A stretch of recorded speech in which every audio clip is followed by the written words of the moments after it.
പൂമ്പാറ്റ ആൽബമാണ് ഞാൻ ഇവിടെ ചെയ്യാൻ പോകുന്നത്. പൂക്കളിൽ നിന്ന് തേൻ നുകരുന്ന പൂമ്പാറ്റകളെ നാം എല്ലാവരും കണ്ടിരിക്കും. ഇന്ത്യയിൽ കണ്ടുവരുന്ന 1200ഓളം പൂമ്പാറ്റകളിൽ 330 ചിത്രശലഭങ്ങളെ കേരളത്തിൽ കണ്ടെത്തിയതായി രേഖപ്പെടുത്തിയിട്ടുണ്ട്.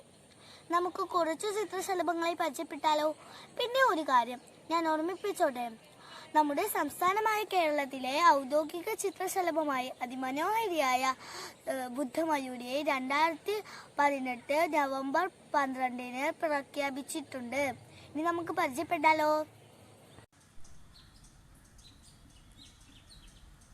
കിളിവാലൻ ചിത്രശലഭങ്ങൾ. വിറവാലൻ ചിത്രശലഭം, വാൾവാലൻ, നാട്ടുകുടുക്ക, പുള്ളിവാൾവാലൻ, നീലക്കുടുക്ക, നാട്ടുറോസ്, ചക്കരശലഭം, മലബാർ റോസ്, ബുദ്ധമയൂരി, വഴനശലഭം, നാട്ടുമയൂരി, നാരകശലഭം, മലബാർ